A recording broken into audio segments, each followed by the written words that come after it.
This is KCR, the sound of state. Just take a nice breath in. Exhale that breath.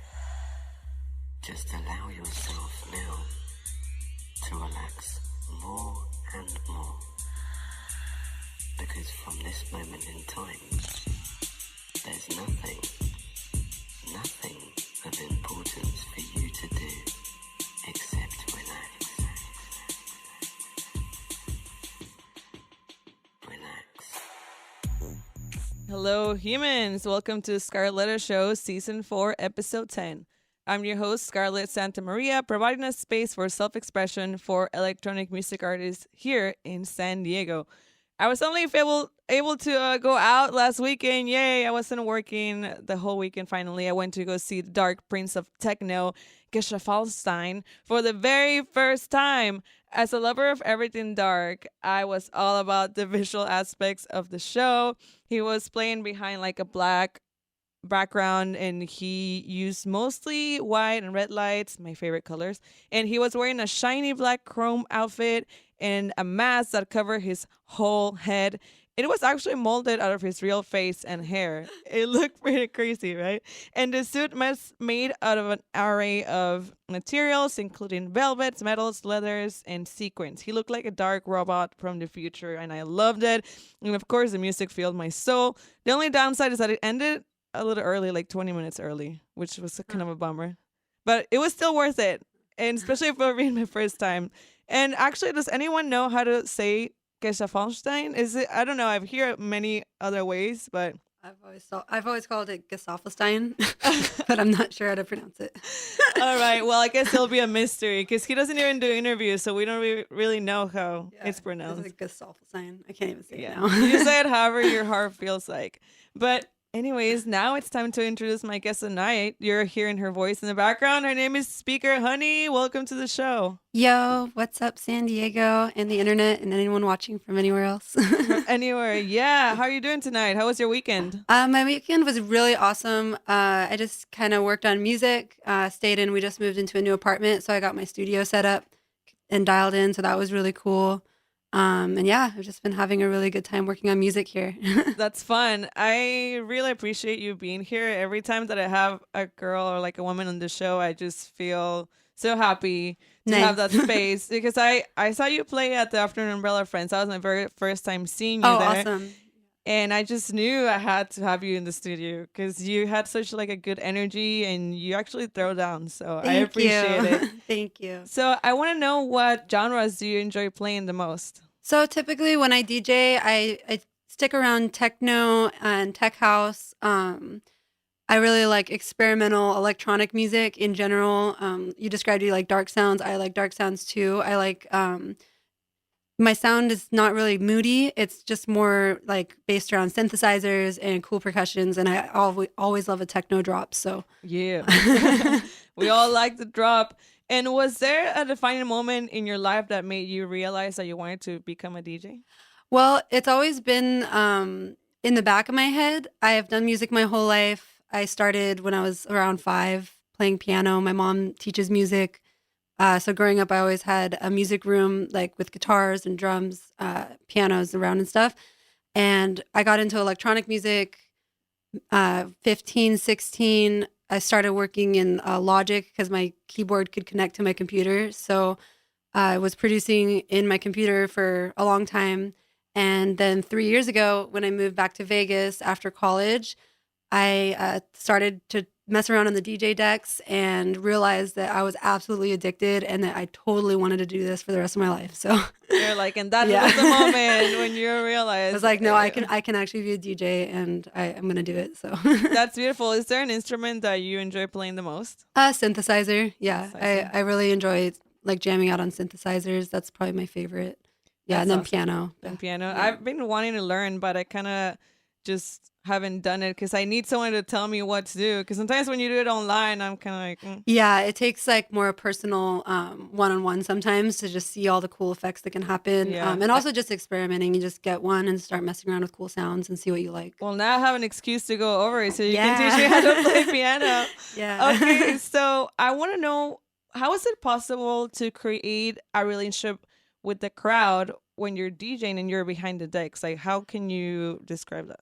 It's interesting. I actually really love being on stage. It's just naturally like I love like I guess being in front of people and playing music. I used to play in bands a lot in high school and stuff. So I already had kind of that experience of being a musician on stage, and I did musicals when I was younger too. So my mom would like teach the musical, so I was like singing and stuff in costumes. Oh, nice. So I've always kind of had that stage presence come naturally, and then behind the DJ booth, I find like dancing, eye contact, just generally always staying focused on the crowd, like recognizing what people are responding to, and then also making sure that you give them something more than just like a static. Because sometimes you can get so focused in what you're doing that you kind of forget. When I first started, I didn't have a lot of motion. And then watching videos, I'm like, oh, why did I do that? Or like sometimes you do something a little too weird. Like I put my hand in a weird, I'm like, why did I do that? So it's kind of just a trial and error thing. But yeah, no, I understand. Like even for me, like when I watch back on the videos of the interviews, I'm like, why am I doing it? Why am I slouching? Why am I like doing all this fidgeting? You know, so it's funny when you look back, and that way you learn how to improve. Totally. Yeah, it actually sometimes doesn't look like I have a lot of attention on my like form, but my brain's always like spinning, like check my posture, make sure I'm not like doing something. Me too. One time I caught myself doing a really weird like forward head bob. I'm like, never doing that again. No head bob for you. Maybe side to side is good. So I want to know, what are some of the aspects that you have to take into consideration when creating a new mix? Mixes, just generally, it depends if the intention behind the mix. If I know that the mix is going to be played on the radio, if I know that the mix is going to be played just for listening purposes, like on like streaming services or something like that. Sometimes I've made mixes for contests. So there's a bunch of different ways that I go about it. This mix that you're going to hear today is actually the first time I tried to mix inside Ableton. Right. All the other mixes you've ever heard from me on my SoundCloud, they're all live recordings from me on actual CDJs. Yeah. So this was a little bit of a challenge. Nice. But so yeah, this is the first time I've tried that, but everything's a learning experience. It's something, yeah. Yeah, you heard it first on Scarlett Letter Show. Yeah, so it's kind of interesting getting into the flow inside Ableton, because Ableton's the computer program. So you know, you're lining up the tracks and you want everything to transition smoothly, whereas you have to think about the transitions. When you're DJing, you kind of just naturally have that flow. So it's kind of interesting trying to figure out how to make that flow work. But yeah, I think I got something. So all right. So I want to know how did you come up with your name, Speaker Honey? It's actually funny. So I was going to school in Hawaii. I went to school at University of Hawaii Hilo. And it was like my second semester, and I knew, I was like, I have my music project I want to do. I'm making music in Ableton. I want to make a name. I need to find a name. And it was just kind of in the back of my head constantly turning, like, what's my name going to be? And then one day I was hanging out with some friends, and it was after school, after classes at like one of the college houses or whatever. And their roommate, who's in the agricultural program, came home with this huge jar of honey. And it was like filled with like huge crystal honeycombs. And he's like, please, please, please just take as much honey as you want, because we had to evacuate a beehive on campus that was built inside one of the speaker cabinets in the main like campus center. Mm-hmm. And I was eating the honey. I was like, oh, it's speaker honey. It's so sweet and amazing. I was like, speaker honey. And I looked it up. There's no speaker honey anywhere. I instantly bought speakerhoney.com. I got speaker honey on Instagram, Facebook, Twitter, Reddit, everything, Speaker Honey. So that's a really cool story, actually. Yeah, so it was just something, and then over time the name kind of developed. Like I feel it has like a texture, like a synthetic, like the connection between sound and taste and experience, and it's all the things that I like to pursue when I'm exploring music. So yeah, and I can see it. I think it fits perfectly, actually. Yeah, now it's funny, some people call me Speaker Honey. You know, they know me and they say, what's up, Speaker Honey? And that's really cool to actually become Speaker Honey, you know. So. Yeah, you have to be it inside and out. Exactly. Yeah. All right, fantastic. I think we're ready to hear your Ableton set. Yeah. And we will be back in 10 minutes to continue the interview, people, so don't go anywhere. And you're listening to KCR College Radio, the award-winning Sound of State.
you have night.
Hello, party people. Are you loving this mix? Because we're loving it over here. If you're watching the live stream, you can totally check out our dance moves. Because Please don't. No, just kidding. No, please do. Please yeah, do. please do. No, it only means that we're loving the music. Just don't right? focus on my dance moves. All right, welcome back, everyone. Before I continue on the interview, I have to do some announcements. And fan of podcasts, make sure to tune in on KCR On Demand, the newest platform of entertainment from your radio host here at SDSU. Find us on Apple Podcasts and SoundCloud at KCR College Radio. Also, do you have any plans this weekend? If not, then check out House of Blues in downtown San Diego for some amazing concerts in one beautiful venue. Make sure to check out our giveaways on kcrlive.com for a chance to win tickets to concerts throughout the semester. And stop by Music at the Mesa from 12 to 1 on Thursdays for more giveaway opportunities. And lastly, Techniche is having another event, Techniche with Overdrive, this Saturday, November 16th from 10 p.m. till 5 a.m. featuring Josh Taylor, DJ K Swift, and a special guest, Matt Effect. Yeah, better check them out. And I'm pretty sure tickets are, let me check. I think they're like $5. But you know what? Whatever it is, it's worth it because it's tech house and techno after hours experience. So check them out. And if you want me to announce the events, you can be my sponsor too. Hit me up. And now we're back with Speaker Honey. Hello. She's thinking I'm hard just like about watching. that. Like, what am I gonna say? Yeah, I know. We have some TVs here, and they're pretty distracting. But hello, everyone. I want to know your story about why you moved to San Diego. I know you're originally from Las Vegas. Yeah. So what drew you here? So, the past 2, now 3 years. So, backtracking. When I graduated college, I moved back to Vegas, and this was 3 years ago now. And I was living in Vegas with my boyfriend Kevin and our dog Mochi, and I was getting booked quite frequently out in Los Angeles and beginning to get booked more in San Diego, and always had an affinity for the ocean, especially after leaving the islands. I, felt a little bit landlocked in Vegas, and it had always been my intention to kind of move on from Vegas again, but we didn't really know where, and then we kept getting booked in San Diego, and started making a lot of friends here. And started realizing San Diego is actually really dope. It's an amazing lifestyle. It has everything I need in a city. It has the beach. It has the city. It's close to Los Angeles, but not too close to Los Angeles. Yeah. You don't want to be like right there.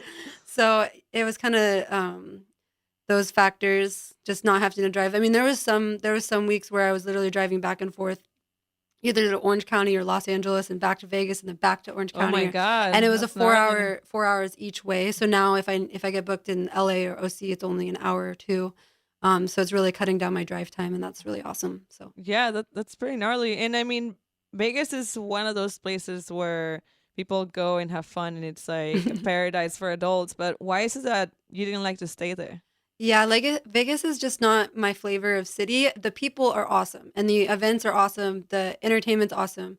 I have a ton of friends and family out there, but the city itself isn't really my style. I like to walk around a lot, and it's really a driving centered city. So I was really looking for a community where I could do a little bit more walking, and especially having the dog.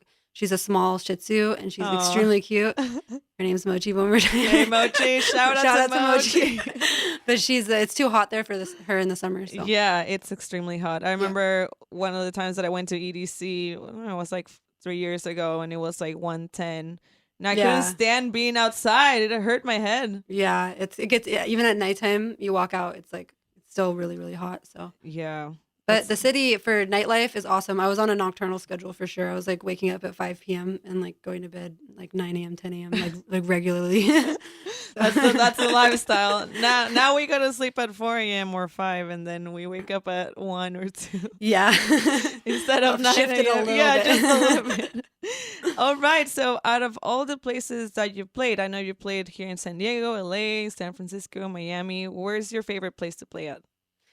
That's an extremely difficult question because my favorite show experience ever, it's really hard to say. So I really enjoy playing shows here in San Diego because the crowd's extremely responsive and the parties get surprisingly packed. Even on like a random night, you're like, oh, this party is going to be kind of cool. You show up, it's like completely lit. Everyone stays the entire time and the dance floor goes the entire time. So I really enjoy playing here in San Diego. It was extremely special. We got to play EDC Las Vegas in 2018 on the art car. And then my boyfriend Kevin and I got to DJ back to back. So that was really special. That was a historic moment for me. Yeah. Getting to play at a big festival like that. That's amazing. So yeah, actually like this year I got to perform at EDC, but as a dancer, and that had always been a dream of mine. Yeah, it was definitely one peak moment this year. I didn't even go to my commencement, my graduation, because I'm like, bye. I gotta like dance at EDC. Yeah, but I got priorities first. Yeah. So now I want to know about your event called Hot Tech. How did it originate, and what drove you to create this event? Yeah, so Hot Tech's a party that we've been growing. It started in Vegas. And it actually started with a close group of our DJ friends that we called Tech Safari. Shout out to Flash Gang, super dope DJs if you ever. And a bunch of our friends are probably watching too. I know I saw Grant in the live stream. Shout out to 530 if you're out there, Grant. All the shout outs. Oh, shout out to Mochi again. And Mochi. So we had this party, Tech Safari, that we were hosting at a super awesome venue, Juicy Beats, which no longer exists as far as I know right now. But it's where the Mantra, also shout out to Mantra, they throw this awesome party called Techno Taco Tuesday. It's a little bit more familiarized. People go and know about Techno Taco Tuesday from Vegas. So at Juicy Beats, we started this party, Tech Safari, and then we started a second party that was hosted by Tech Safari called Hot Tech. And the general idea was to give our friends in the DJ and music industry who are up and coming artists that we are meeting at these parties and at different shows or whatnot on the West Coast, give them an opportunity to come to Vegas because Vegas doesn't really have as much of a developed underground scene yet. And a lot of people are really interested to go play out in Vegas. So we're kind of doing a little swap, like, hey, come play here, and then we can go play parties over there. And it's just kind of like a network-based thing. We always try to support like someone from out of state, someone from in-state. So it just basically started with our group of friends that are all really talented DJs wanting to get together. And then when we moved here, PB Avenue has become our new home, and I'm absolutely obsessed with everyone at PB Avenue. It's Really? And it's been really, really amazing. So yeah, the crowd has been getting like growing every night that we've done it so far. It's been completely packed, like on the weekends and stuff. Our next one's going to be on December 13th, the eve of my birthday. Oh. And we have a special guest coming, one of my good friends from Vegas. Her name's Sky. So you guys should definitely keep that in mind for December. Mind. Yeah. Wow, that's exciting. And why did you choose to do it at PV Avenue? Just because that was actually the first place I ever played in San Diego. So it's like that's special. Yeah, and they kind of just like welcomed me in, Travis and Paris, and they kind of just kept in contact with me. And I had been booked for a couple other events there as well. So at a certain point, I had played there 3 or 4 times. And then when we moved here, I expressed that, hey, we have this event. I kind of want to move it somewhere. And since I was already familiar with the PB Avenue, I just kept it there. So how's the crowd? Because I feel like sometimes PV as well as downtown are kind of stigmatized when it comes to the people that go. Yeah, it's really, really been really awesome and surprising every single time. The dance floor seems to really respond to tech house and techno. And that's kind of where the name came from. It's just all things tech because it's not really just one genre. It's kind of like in the middle between techno Hot and tech tech? house. Yeah, so just fun, hot tech, like party It's party hot. music. Party music. So That's exciting. So what is it that makes your events unique, do you think? I just think that something that we're doing right now is having like, extended set times.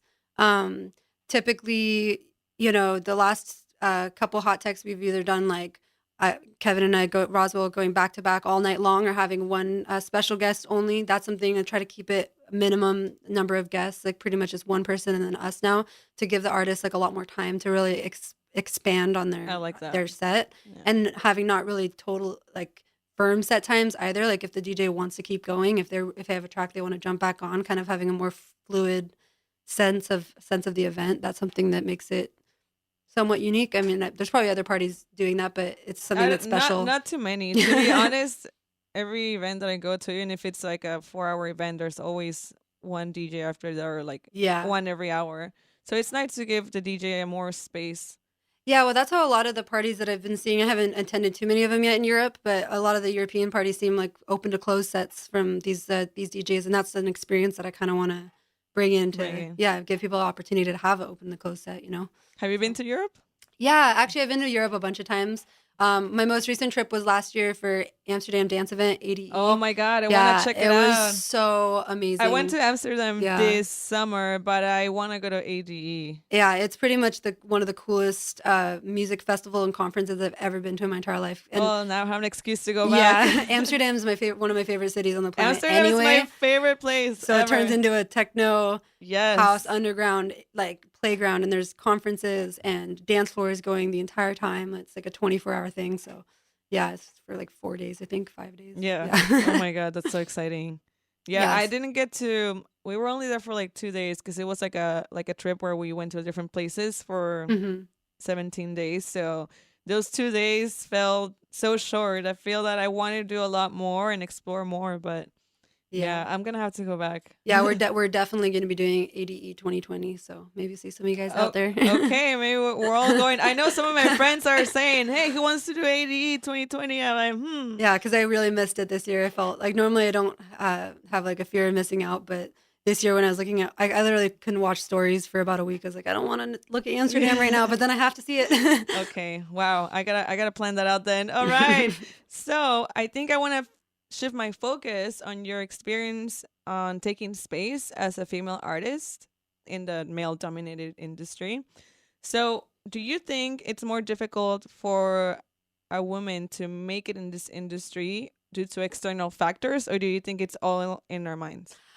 I feel like that there hasn't been in the past as much of a female dominance in the music industry, especially in like techno and tech house, but things are definitely changing because some of the biggest names in techno right now are like Anna, Charlotte DeWitt, Amelie Lenz, just like I think she just broke a million followers or something like that. I mean, these women are like extremely strong forces in the industry now, and they're headlining main stages. Like I know that Alice in Wonderland was like the first like EDC headliner, main Yeah. stage headliner ever. So that was really cool. And I don't think it's really as much in the head or outside. It's kind of a combination. It's kind of a combination of interest and people having access to, equipment and decks. And I've noticed a lot more the advertisements coming up for new DJ programs or tools or production tools have been using female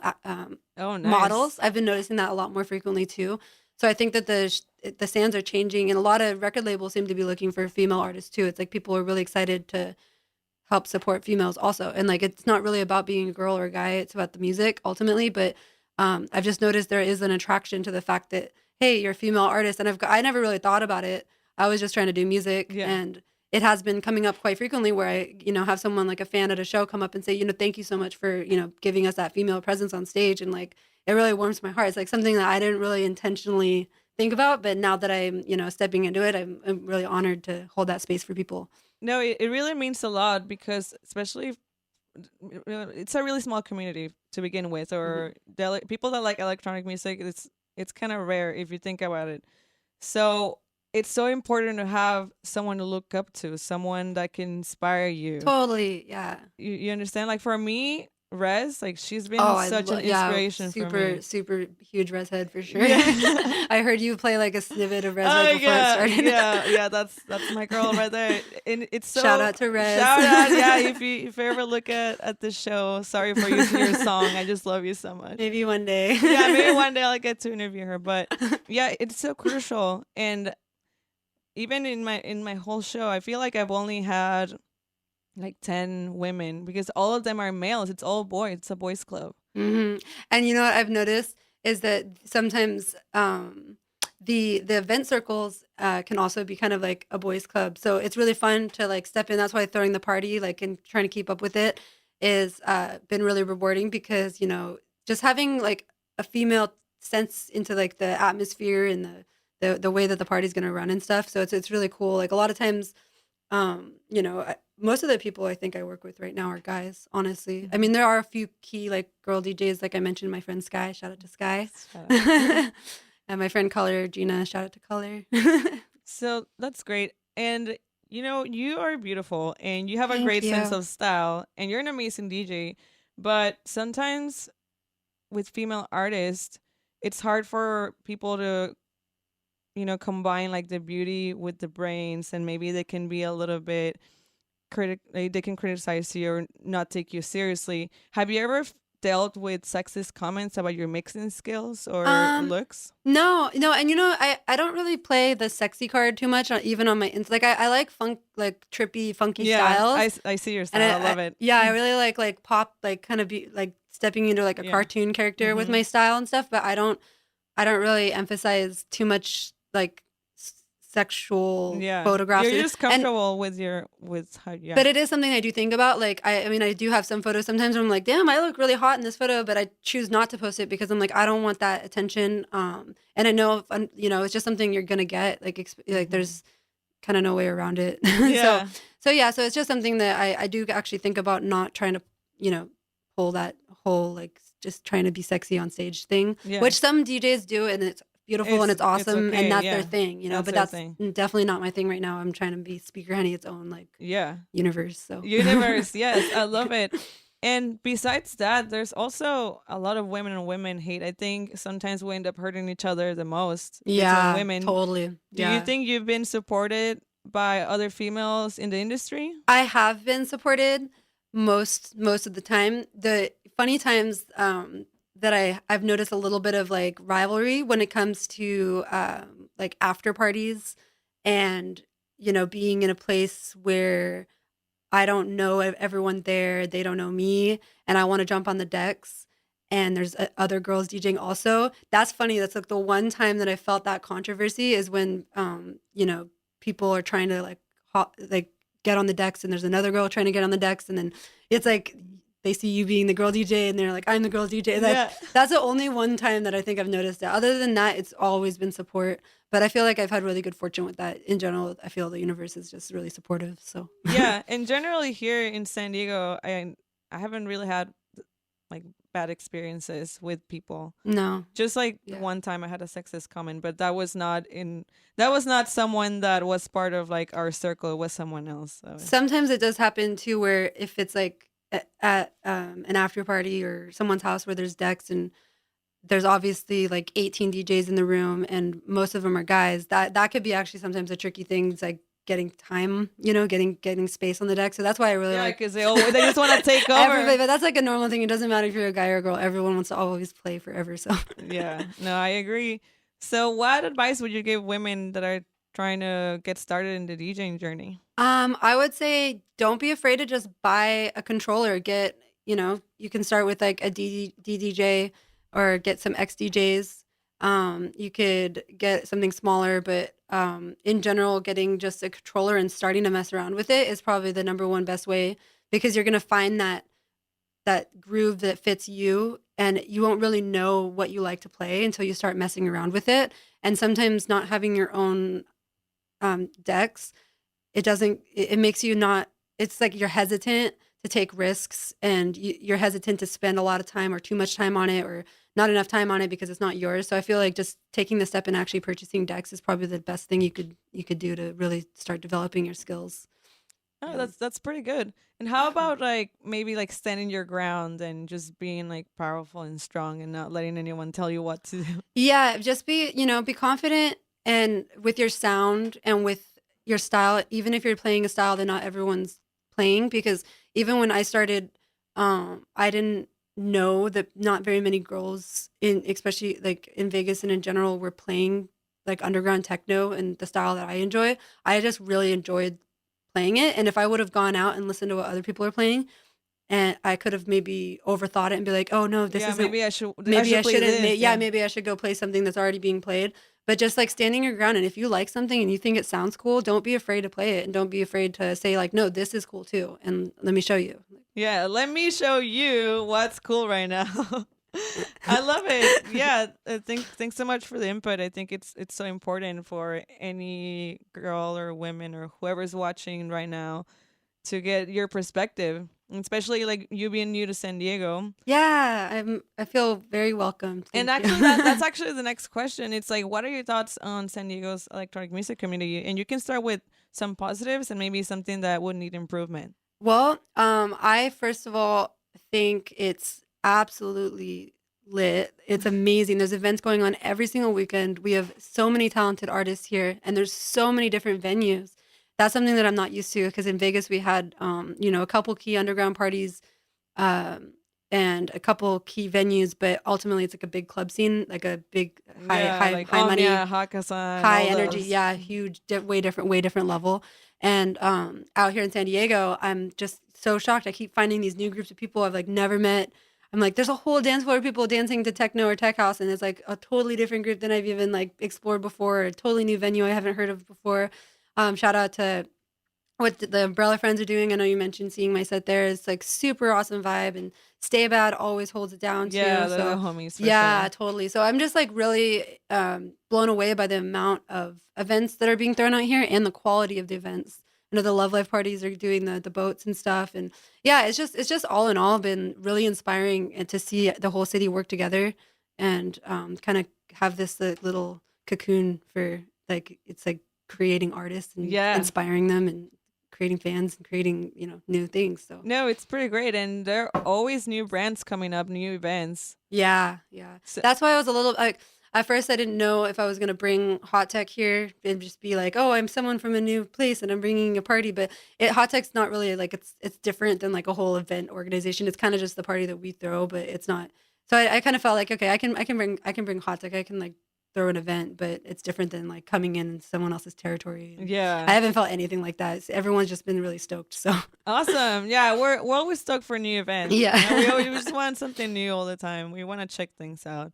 So great. Thanks so much for your Yeah. thoughts on that. And now we are going to go on the human experience question where we're going to go deep in your mind. And first, I want to know what inspires you to wake up every morning and do your best every single day?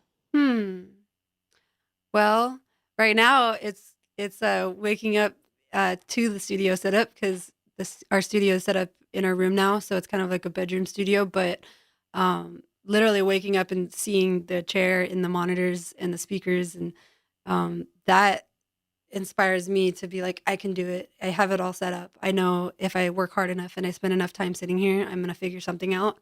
But also just the dreams do come true, just like good luck happens, lives can change. It's just knowing that like every day there's a new potential, something unexpected could happen. Like I'm just a really positive thinker. Yeah, So- me too. I'm an optimistic person. I Yeah. always like look at the bright side of things and just believe in yourself and keep moving forward. And yeah. there's always something, an opportunity is always gonna come up. Yeah, I think just physically seeing the music equipment makes me inspired to keep working on it. Like it's just something like I could live. I love living in my studio. It's like Oh, I love it. So the next one is, what is one thing that you have not done that you really want to do? I really let's see. I want to play like a massive rave. Like I want to play like a stadium level like fucking fog cannons. Oh. Sorry, excuse me. Sorry, fudge and fog cannons. It's okay. Sorry, I didn't mean to. I just got really excited about the big Yeah. rave. Yeah, A I just freaking big brave. You hear Yeah, me? I want to. Yeah, I want to do a massive production level scale show one day. That's something that I have not done, but I do want to do. Awesome. And have you made any recent acts of kindness? Recent acts of kindness. Hmm. I guess just telling my friends and close family that I'm there and I care about them. This week, especially, I found myself on the phone more with my best friend, Veronica, and That's nice. I shout out to Tara too. Tara's out there somewhere. And yeah, I think that the random, just, tuning in with people that I care about, especially being in a place now where a lot of my friends and family aren't here, Yeah. that's just something that I've been trying to do this Yeah, week keep it in specifically. touch. Yeah. Awesome. And what is something or what makes you feel accomplished?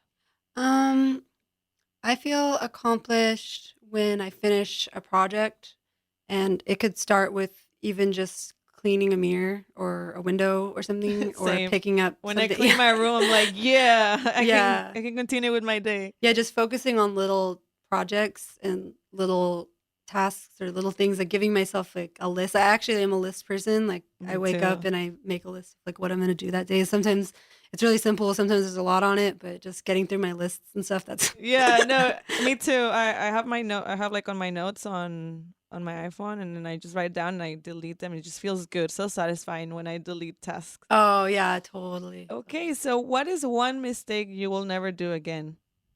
Hmm. Oh, one time I was DJing. I was actually DJing back to back with my friend Sky at this party Valentech last year, and it was a pretty big event. I was really excited to be on the lineup, and there's 4 decks, and then I accidentally stopped the track that was playing, That's happened to and me before. yeah, and I'm like, no, so I don't ever want to do that again. And I think the other mistake I did actually at the umbrella party was that I tried to test a new track that I've been working on, and I was starting to bring it in, and it started sounding really weird. Something was not right about it, and then I realized that the track on the other side was ending, so I looped it, but I looped it wrong, so it was on an offbeat, and then I couldn't bring this one in. I had to like find another track extremely fast, and then bring it in really quickly on an offbeat, and then mix that with So that's the type of stuff I'm like, I So don't basically, check it before you check go. it. Yeah, make sure all the audio quality's up to par before you try to like. I mean, I actually am a really big advocate for testing your tracks live. I got a lot of people have been giving me that advice that it's important, even if you're afraid, to just test it. And at least then I knew that it was something was wrong with it, but don't test it when your track's like about to end on the other Yeah, side. don't Make sure you have time in case there's something wrong. That is some valuable advice right there. Okay, so if there was one thing you could change about yourself, what would you be? What would it be? Hmm. That's a hard question because I feel pretty okay with myself. I guess maybe being able to wake up easier. Waking up so hard for me. That would be really cool if I could just get up and start my day. I take a long time to like get my brain going in the morning or afternoon or whenever. For me, I wish it could be easier for me to go to sleep earlier. Sometimes I just stay up, and yeah. well, that's because our schedule is all messed up. Yeah, it's funny because even if I have the right amount of sleep, I still have a really hard time just getting up in general, and I can get cranky. So, So, what is your biggest irrational fear? Irrational fear. Mm, that's also a really tricky question. Now you're making me think. Irrational fear. Well, I mean, I always think about dying, but like it's just like something that I, just try to tune out. But I guess it's kind of rational because we're all gonna die. Yeah. So it's kind of like. All right, so now we're going on the Scarlet letter, and you're gonna have to pick one. We only have 2 left because next week is the finale, I believe. Oh wow. Yeah, so you're gonna choose one and open it and answer it. Oh, I'm afraid. I guess I'll choose this one. Letter. We just got a letter. Oh wow, this is cool. Yeah, you can keep it. Okay. What is the number one thing you want to accomplish before you die? Wow. Let's see. I've always wanted to win a Grammy. That's probably my number one dream. Yeah, honestly, I think that being like recognized by not only just like the music industry, like the people who are in the culture I'm in, or the music culture. I don't know how to describe it. It's not. It's like the larger music industry. It's like a society level accomplishment with music. Like not just playing like massive shows or having a bunch of albums, but being recognized as like, for your talent, like being something like bringing something of cultural significance to our time. Like that's like leave your footprint in the music world. Yeah. Oh, that's beautiful. I hope that you achieve it. Thank you. I hope so too. Yeah, I'll be rooting for you. And thanks again so much for being here. I really enjoyed this interview and your energy. And just keep doing you. Honestly, Thank you. I really appreciate it. Yeah, no, you're in a good path. You have a great mindset, and you throw down. Okay. Thank you. And actually, like, I can't wait to hear the rest of your mix. So we're gonna play it, and we'll be back in less than 10 minutes, or in like a few minutes actually, to finalize the interview. So don't go anywhere. Thanks.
Holy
What's up, people?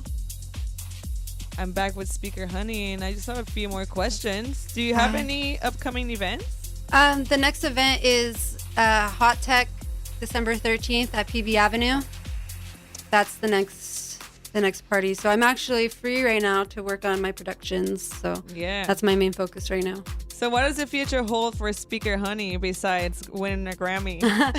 I really just want this to be my full-time career, or it is now, but I mean an actual substantial career where I'm touring and playing a lot of festivals and traveling, and I'm really an always go type of person. So this Same. type of lifestyle just really fits me.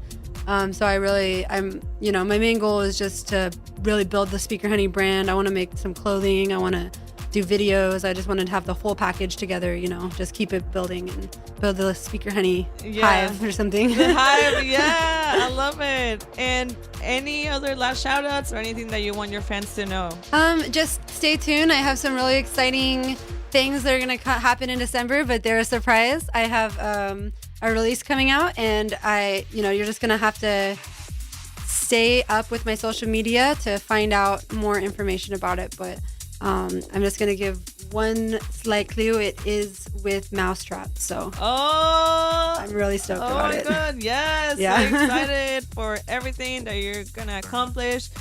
And you heard her. You better be booking her, San Diego. She's legit. And thanks to everyone that's still listening or watching. I will be uploading the full show and the interview on YouTube. It's Scarlett Letter Show. And I'll see you all next Thursday. Have fun. Be safe. Bye. Bye.